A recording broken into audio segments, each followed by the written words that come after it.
La loi sur les langues officielles, ou la LLO, c'est quoi? Bienvenue à Sur le bout de la langue. À voir comment lentement les choses avancent dans cette chambre, je dirais humblement que nous sommes à minuit moins une. Sur le bout de la langue est un balado où on discute de langues officielles au Nouveau-Brunswick. Qu'il soit résolu que l'Assemblée législative exhorte le gouvernement à créer un comité permanent sur les langues officielles. Une révision de la LLO a été entamée par le gouvernement Higgs et doit être complétée avant la fin de l'année. La loi 88 incarne l'importance de l'égalité réelle entre les deux communautés linguistiques de la langue officielle. Je suis Pierre Duguay-Boudreau et cette semaine, pour notre série de 3 épisodes avec des députés néo-brunswickois, nous discutons avec Dominic Cardy, ministre de l'Éducation et du Développement de la petite enfance et député progressiste conservateur. Dans le fonctionnement du gouvernement, est-ce que le français a son importance de ce côté-là? Je pense que le droit sur les langues officielles, le fait que tous les députés peuvent communiquer dans la langue de leur choix dans l'Assemblée avec une traduction simultanée, de mon avis, ça c'est, j'espère, une étape intérim parce que j'espère un jour on va avoir une groupe de députés qui va être confortable de discuter en grand dans l'anglais et le français et peut-être même aussi les langues autochtones parce qu'il arrive sur la scène aussi avec un niveau d'importance qui était ignoré pour des siècles. Mais je trouve qu'il y a des fois les problèmes technique avec les traductions qui peut absolument impacter l'expérience des députés dans la salle. C'était pour ça que j'étais contre les rencontres virtuelles parce que ça augmente les difficultés pour les députés qui ont la difficulté de communiquer dans une des deux langues officielles, pour les anglophones qui ne parlent pas le français et également les français francophones qui ne parlent pas anglais, d'une manière assez élevée pour être confortable à entrer dans un débat comme ça. Bien, justement, il y a certains problèmes techniques, puis bien évidemment, on ne se le cachera pas, ce n'est pas tous les députés qui parlent le français. Alors, est-ce que c'est réellement possible de travailler en français au gouvernement où on se doit de connaître l'anglais quand même pour pouvoir y travailler? Pour moi, comme j'étais élu en 2018, mon premier poste en gouvernement était d'être donné le poste de ministre de l'Éducation. Et ça, c'est un cas assez spécifique parce que c'est le seul ministère au gouvernement où on a la pleine dualité dans le ministère. J'ai une députée francophone, une sous-ministre francophone, un sous-ministre anglophone, une équipe qui travaille en français et en anglais. J'ai essayé depuis le temps que je suis arrivé en poste d'avoir toutes les rencontres avec le secteur francophone en français. Et alors, c'est peut-être un peu difficile pour moi de lancer les commentaires sur les autres ministère juste à cause du fait que je travaille dans un contexte bilingue tous les jours. Et pour moi, je l'adore. Les rencontres où les deux députés sont là avec leurs équipes, l'autre direction du ministère, il y a le changement entre l'anglais et le français et c'est pour moi, ça c'est idéal pour le Nouveau-Brunswick à suivre un jour. Mais je sais que ça va prendre assez de temps et comme tu as mentionné, il y a assez grand nombre de députés qui aujourd'hui, à cause des raisons historiques, ce n'était pas offert à l'école. C'était difficile d'accéder aux programmes de formation dans la deuxième langue.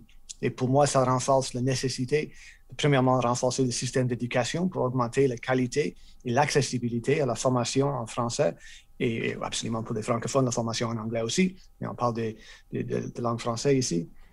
Et aussi pour les adultes, d'offrir les cours pour les adultes pour accéder à la formation dans la deuxième langue de la province aussi. Parce que ça, c'est quelque chose que dans les années 60, 70, avec Robbie Shaw et Hatfield, ils ont mis en place les programmes que je trouve ont vraiment encouragé les fonctionnaires de poursuivre la formation dans la deuxième langue. Je le connaissais comme direct moi-même à cause du fait que mon père il est venu ici d'Angleterre, ne parle pas le français, il était offert la formation en français. Et après ça, il a travaillé dans un contexte bilingue, un contexte pleinement francophone pour les Nations Unies, à cause des programmes qui étaient offerts ici par le Nouveau-Brunswick. Alors, je pense qu'on peut prendre un peu d'inspiration de notre passé et en même temps regarder qu'est-ce qu'on peut faire dans l'avenir avec la technologie, etc., pour augmenter la qualité et l'accessibilité de la formation.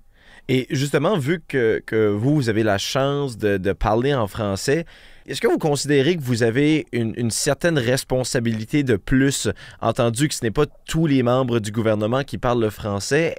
Comment abordez-vous cette responsabilité-là d'être en quelque sorte l'un des porte-parole de la langue au sein du parti? J'essaie d'utiliser le français à toutes les occasions que c'est approprié de le faire pour aussi souligner l'importance des politiques sur les langues et les cultures. Et ce n'est pas seulement à cause du fait que j'ai eu la chance d'être dans le programme d'immersion française ici dans le Nouveau-Brunswick dans les années 70 que je pense que c'est important. J'ai travaillé pour une grande temps de mon vie professionnelle dans les pays qui étaient en train de survécure les conflits civils, les guerres civiles des fois. Et je pense que les questions de la langue et la culture, c'est quelque chose de vraiment primordial que des fois, pour les anglophones qui vivent dans un contexte majoritaire, dans l'Amérique du Nord, qui est majoritairement anglophone, que c'est toujours facile d'oublier l'importance de la culture quand tu es dans la culture majoritaire. Et d'avoir ces conversations sur la langue et la culture, ce n'est pas quelque chose qui vient comme naturel pour les anglophones. Pour les raisons complètement, ce n'est pas une critique non plus, c'est juste la réalité de vivre dans le contexte majoritaire. Alors, chaque fois que je peux encourager les débats sur ces sujets, je trouve que ça c'est positif et j'essaie de le faire à chaque reprise.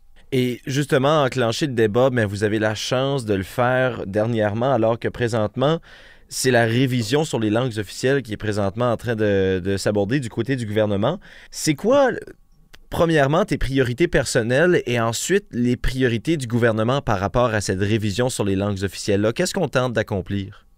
Je pense sur les priorités du gouvernement, je vais céder la parole au ministre Savoie avec ses responsabilités pour les questions de la francophonie, parce qu'il est vraiment engagé sur ces sujets. Je pense que c'est là quelqu'un qui était d'une famille avec une histoire acadienne francophone, qui a perdu son langue à cause de l'assimilation, la réalité de vivre en Saint-Jean dans les années 70-80, mais vraiment ouvert à ces conversations, et aussi au gouvernement en grand. Alors, je ne peux pas parler pour le gouvernement en grand, mais pour le système d'éducation, et comme ministre de l'Éducation, la chose que je veux vraiment voir est comment est-ce qu'on peut continuer, premièrement, d'encourager la discussion sur les questions linguistiques et culturelles dans la communauté anglophone, parce que je trouve que les raisons pour les désaccords qui arrivent de temps en temps entre les communautés anglophones et francophones est à cause du fait que pour les anglophones, on n'a pas les organisations de but non lucratives pour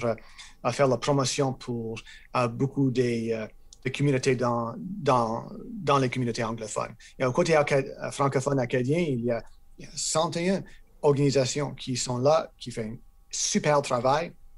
Et des fois, et je trouve que quand je parle avec les gens qui sont impliqués dans ces organismes, ils me demandent pourquoi est-ce qu'il n'y a pas une équivalente au côté anglophone, ou même des fois, ils ne savent même pas qu'il n'y a pas aucune équivalente. Alors, cette dominance culturelle qui est là comme aux bases, mais le fait qu'on manque des institutions au côté anglophone pour être là, pour promouvoir l'histoire, la culture anglophone, etc., dans une manière active, mais aussi positive, pas un nationalisme ethnique ou exclusionnaire, mais plutôt un nationalisme civique et inclusif, qui est quelque chose que les Acadiens ont démontré maintenant depuis des décennies, qu'ils peuvent faire dans une manière au niveau mondial. Je pense qu'on a encore aux communautés anglophones beaucoup de choses à apprendre des communautés francophones. Et de mon côté, j'espère que la discussion sur la révision des lois, on peut avoir cette discussion, parce que je trouve que c'est vraiment triste que la majorité du temps, on entend les messages positifs pour renforcer la communauté au côté francophone. Et au côté anglophone, si on entend les voix des anglophones, c'est plutôt dans une manière négative, exclusionnaire et des fois vraiment extrême et inacceptable de mon vue. Et on a besoin de créer encore, je pense, une équivalente au côté anglophone de qu'est-ce qu'on voit au côté francophone.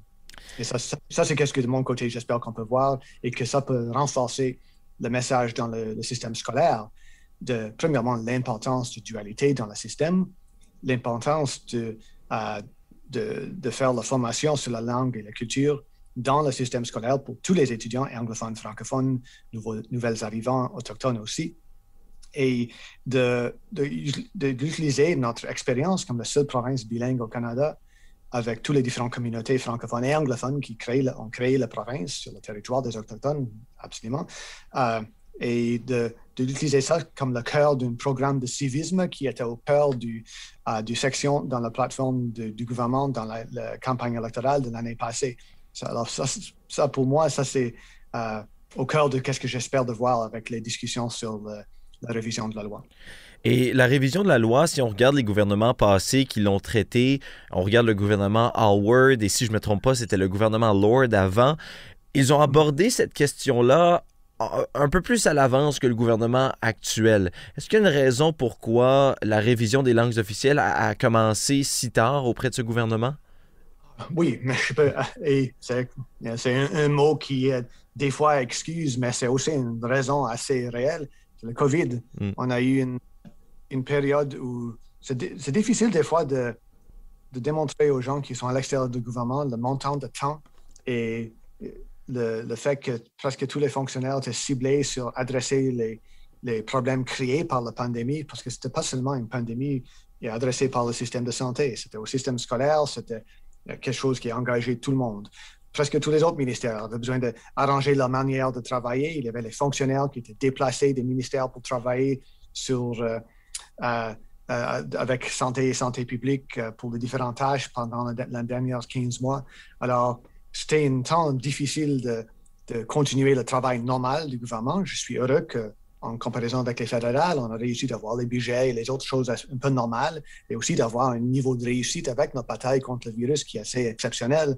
Mais en même temps, ça a causé absolument des choses que de mon côté, j'aimerais vu être adressées l'année passée. Pas seulement la révision des langues officielles, mais aussi les différents projets que je suis engagé pour poursuivre qui étaient inclus dans le livre vert, qui était j'ai juste terminé les consultations sur le livre vert une 2 semaines avant que la pandémie ait vraiment arrivé en force dans la province. Alors, ça encore, ce n'est pas une excuse, mais une raison.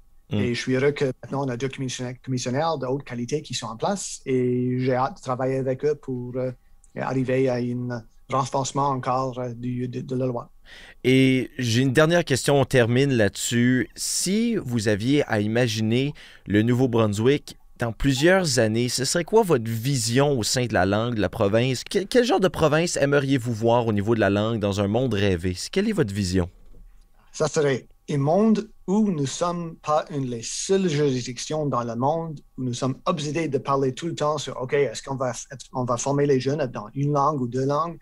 C'est normal partout dans le monde pour avoir la formation dans 2, 3, 4 langues. C'est complètement normal. On a changé un débat qui devrait être ciblé sur le fait qu'on a besoin de connaître les 2 langues officielles dans notre province pour vraiment comprendre l'autre culture. Et pour moi, ça, c'est la seule manière de créer une vraie culture néo-brunswickoise. Parce qu'aujourd'hui, on a une culture forte acadienne, une culture pas vraiment définie anglophone, les cultures autochtones qui commencent de lever encore après les siècles d'oppression. Mais j'espère que dans un monde de rêve, j'espère qu'on peut avoir un niveau d'unification qui respecte l'histoire, la culture des différentes cultures qui sont là comme les fondateurs de notre province, mais en addition, parce que ça encore, je trouve que ça c'est quand on parle de langue et culture, on a besoin de parler toujours de l'addition et pas de la subtraction, parce que ça c'est, si on continue dans cette direction, on arrive au populisme et le nationalisme ethnique, mais si on dit que le Nouveau-Brunswick, c'est les Acadiens, c'est les Anglais, c'est les Écossais, les Autochtones, on peut créer une culture néo-brunswickoise qui peut être un modèle pour le monde. Parce qu'on a déjà arrivé à un point, nous sommes la seule juridiction où les ancêtres des deux cultures fondateurs sont les Anglais et les Français, 2 pays qui ont été en bataille pour des siècles et des siècles. Et ici, les descendants directs de ces gens sont partenaires dans le gouvernement, partenaires dans la gestion de la province.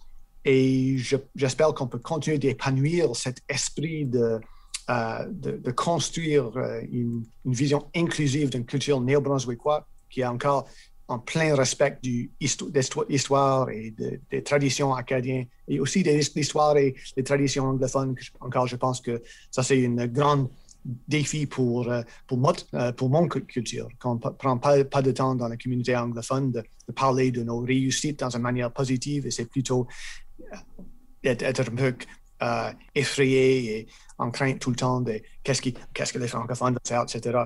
On a besoin de changer ça et d'être beaucoup plus ouvert d'esprit. Et ça, c'est mon espoir pour l'avenir, et de créer quelque chose de nouveau. Parce que l'histoire est pleine d'exemples des batailles, des conflits complètement non nécessaires. Et j'espère qu'on peut créer un nouveau modèle ici. Et je pense que la communauté acadienne a déjà démontré la route à poursuivre. Et c'est maintenant aux anglophones de prendre le même chemin et après ça, de nous rejoindre ensemble pour créer quelque chose de nouveau. Dominic Cardy, ministre de l'Éducation, merci beaucoup. Et merci. Et merci à vous d'avoir été à l'écoute de cet épisode de Sur le bout de la langue, un balado produit en partenariat avec la SANB et le Kodiak 93.5. Si vous avez aimé, eh bien partagez et n'hésitez pas à consulter les autres épisodes. Je m'appelle Pierre Duguay-Boudreau et on se retrouve prochainement pour un autre épisode de Sur le bout de la langue.